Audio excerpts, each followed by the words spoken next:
Is it focusing? Okay. I think it's focusing.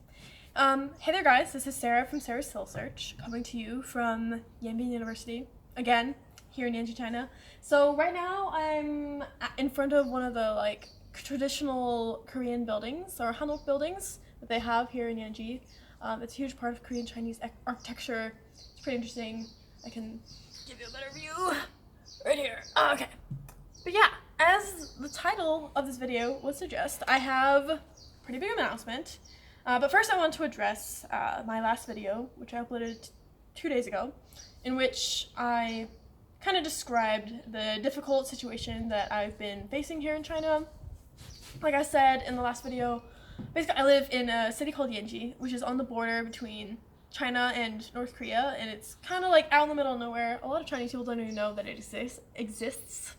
So yeah, there's very few foreigners, and because of my weird work schedule, I haven't really made a lot of deep social connections since I've been here. But yeah, it's pretty amazing how much things can change in the course of just one day, because literally the day after I uploaded that video, I ran into this American professor at a cafe, and we had a great conversation for an hour, and I just felt so energized after that conversation, having a spontaneous social interaction with someone. And we were talking about politics in the Philippines, stuff that I'm interested in.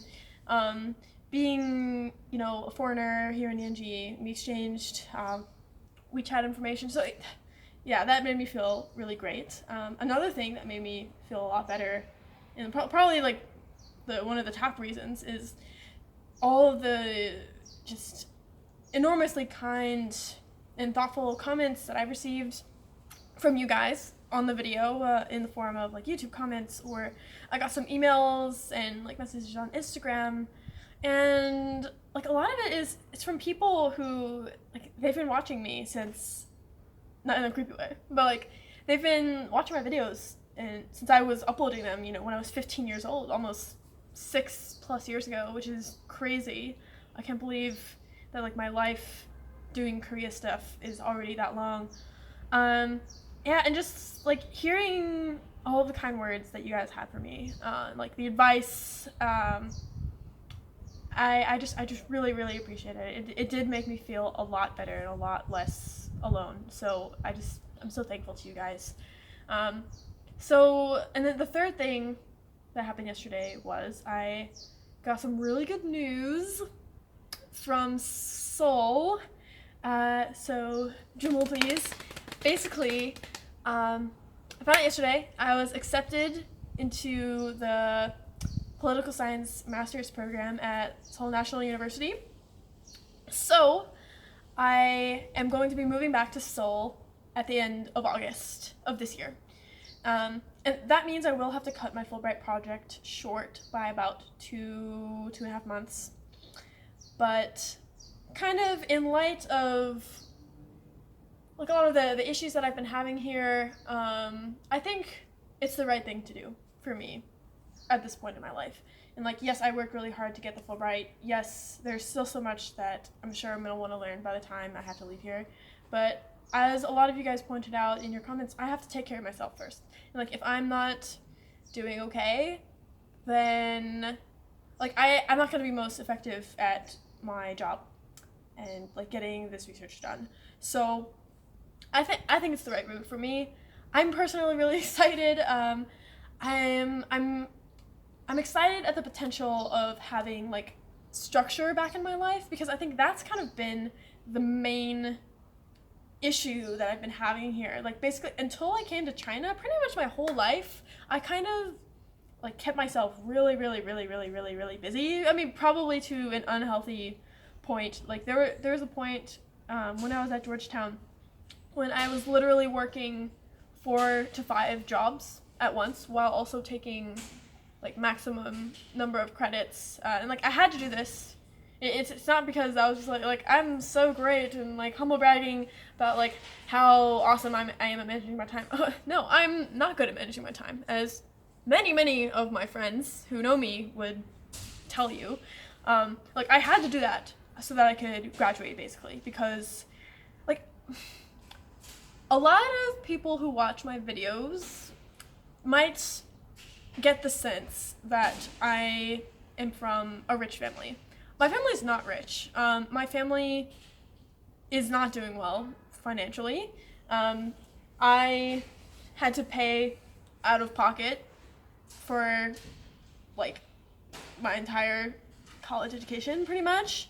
I mean, like, I did take out some loans, but like my senior year of college especially, like I wasn't able to take out loans, so I had to like pay everything in cash upfront by just working throughout the school year, which, I mean, Georgetown is a very expensive school, and like I was working like minimum wage jobs in DC, so yeah, I basically had no life. It was not good, but like I guess my point is, like every single second of my life, I was like I had to be doing something, or else like I would not survive basically.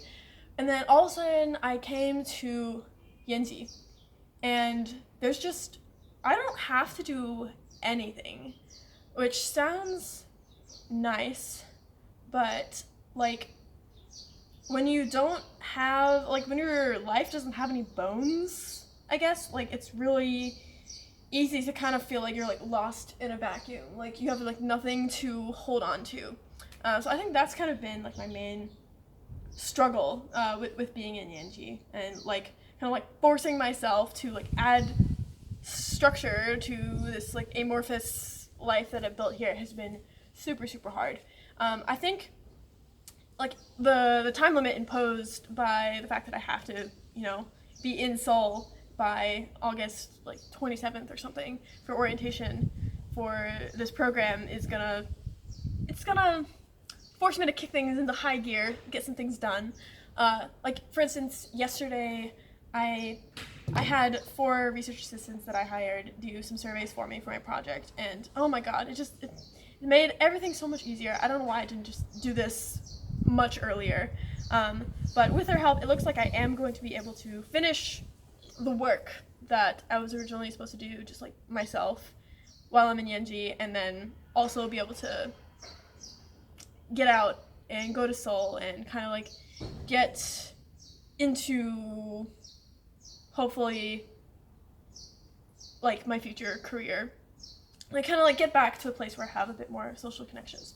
So yeah, it's pretty funny how things can change so quickly, because like 2 days ago I was so just, oh god, I felt terrible and I was just not doing well, and I thought a lot about posting that video, and I wasn't really sure if there was the right thing to do, because I don't like to, complain a lot about my life. Like, I have been so lucky to like have the life that I've had. I've traveled to so many countries and like done so many awesome things and had so many just fantastic opportunities. But I guess,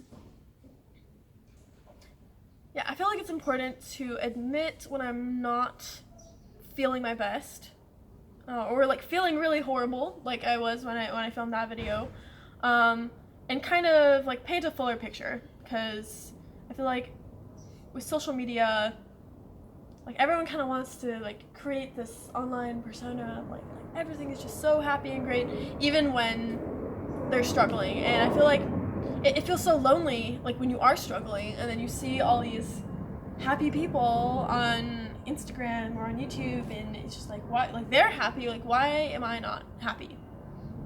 So I think kind of opening up in that respect was good for me to like reflect, and also to record, like not only in words how I'm feeling, but also to kind of be able to look back, in a couple of years and remember like that's how I felt at that moment, and like admitting that it's important and it's okay. So kind of coming to terms with that has been helpful, and a lot of it is thanks to you guys, so thank you very, very much for all that. So yeah, in summary, I was not doing well in China, still challenging, but there is an end in sight. So I'm gonna be here for just 2 more months and then I'm going to be moving to Seoul and starting my life as a student at SNU. So I'm really excited, and I can't wait to start. So yeah, thank you guys, all of you, for your support throughout the years, because I know it's a small channel, it's a small little community, but you know, it's still a community nonetheless. And yeah, you guys are great.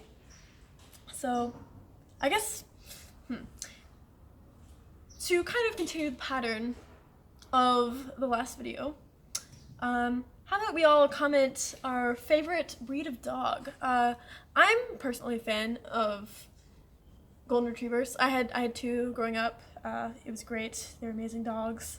But yeah, I want to know, what's your favorite dog? Let me know in the comment section below. And if you want to reach out to me on Instagram, you can also follow me at Sarah Soul Search. Same spelling as my channel username. So you should be able to find it pretty easily. If you want to send me an email, as a couple of people did within the past couple of days, so thank you. You can also email me at sarahsoulsearch@gmail.com. Again, same spelling as my Instagram and my YouTube username. Just add @gmail.com at the end of it, and we should be able to get in touch. Alright, well, thank you so much for watching to the end, and I will be updating you guys more often throughout the next 2 months. I'm going to do my best to kind of like record everything that I can from this experience and put it out to the world for whoever wants to see it. Alright. Alright, I'll see you guys later. Bye!